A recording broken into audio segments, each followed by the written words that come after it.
नेपालमा सरकार किन कहिले टिक्दैन? यो प्रश्नले हामी सबैलाई कतै न कतै छोएकै छौं। लगातारको राजनीतिक अस्थिरताले देशको प्रगतिमा जसरी ब्रेक लगाएको छ, त्यसले सबैलाई निराश बनाएको छ। तर के यसको समाधान साँच्चै शासन प्रणाली नै फेर्नु हो त? आज हामी यही ठूलो र महत्त्वपूर्ण बहसमा गहिरेर हेर्नेछौं। अब यो बहसका धेरै पाटा छन्, त्यसैले यसलाई राम्ररी केलाउन हामी यसलाई 5 मुख्य भागमा हेर्नेछौं। समस्या के हो, के कस्ता समाधानहरू अघि सारिएका छन् र आखिरमा वास्तविक कमजोरी कहाँ छ? ल सुरु गरौँ है त। सबैभन्दा पहिले यो बहसको जड के हो त?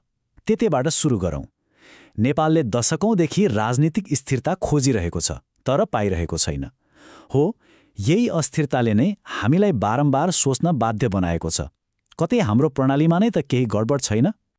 यही प्रश्नलाई केन्द्रमा राखेर हालै दुईजना बौद्धिक व्यक्तित्वबीच एउटा निकै रोचक बहस भयो। एकातिर हुनुहुन्छ पूर्व प्रधानमन्त्री डाक्टर बाबुराम भट्टराई, जो प्रत्यक्ष निर्वाचित कार्यकारी प्रणालीको जोरदार वकालत गर्नुहुन्छ, र अर्कोतिर हुनुहुन्छ पत्रकार अमित ढकाल, जो वर्तमान संसदीय प्रणालीमै सुधार गर्नुपर्छ भन्ने मान्यता राख्नुहुन्छ। एकपटक सोच्नुस् त, हाम्रो आधुनिक इतिहासमा एउटै सरकारले पनि आफ्नो 5 वर्षे कार्यकाल देख्न पाएको छैन। यो एउटा सामान्य तथ्याङ्क मात्रै होइन, यो हाम्रो विकासको बाटोमा सबैभन्दा ठूलो तगारो हो र नागरिकको निराशाको सबैभन्दा ठूलो कारण पनि।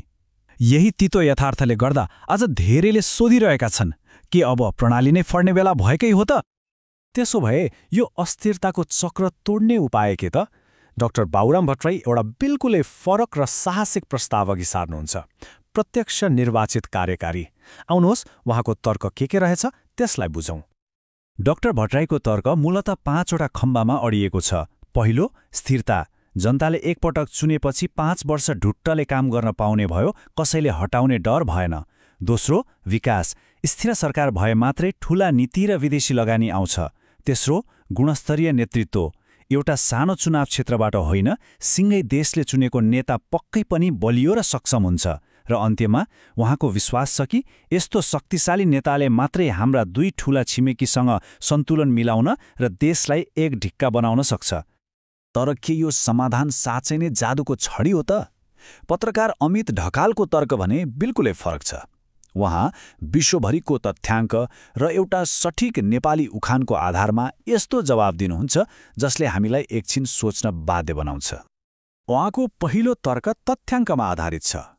हेर्नुस् है, विश्वका 106 लोकतान्त्रिक देशहरूलाई हेर्दा झण्डै 61% देशहरूले त संसदीय प्रणाली नै सफलतापूर्वक चलाइरहेका छन्।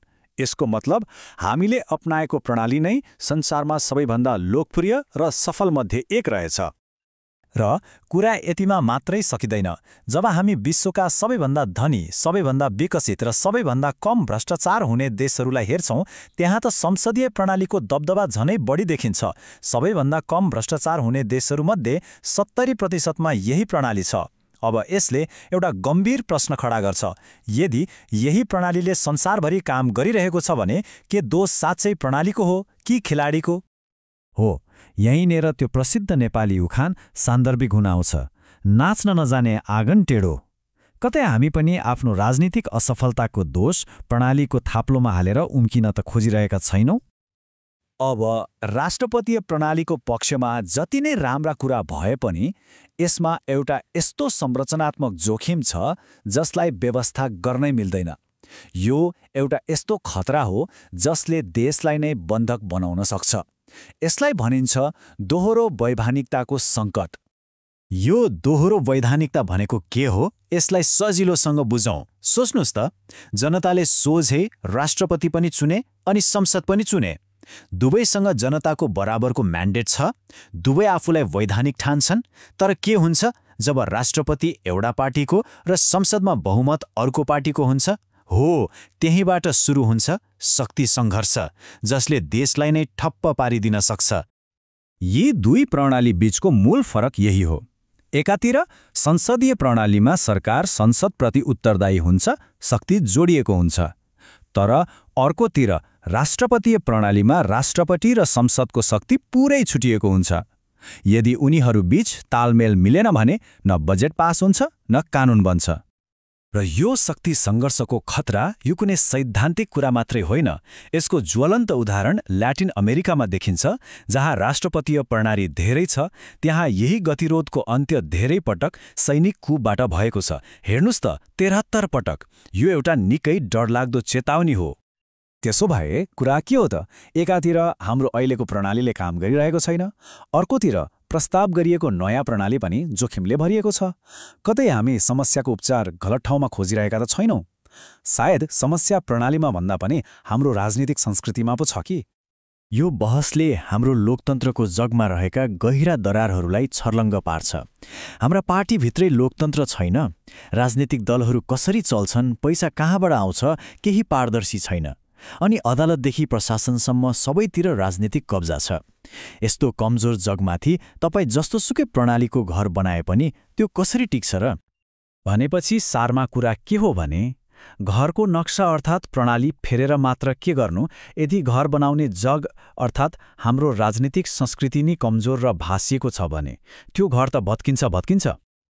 अन्तमा यो पूरा बहसले हामीलाई एउटा निकै महत्त्वपूर्ण दोबाटोमा ल्याएर छोडिदिन्छ। सायद नेपाललाई तत्काल नयाँ प्रणाली भन्दा पनि एउटा नयाँ सुसंस्कृत राजनैतिक संस्कारको खाँचो छ। आखिर प्रणाली त एउटा औजार मात्रै हो, त्यसलाई चलाउने हात र नियत कस्तो छ, देशको भविष्य त्यसैले निर्धारण गर्छ। अब सोच्ने पालो हाम्रो हो।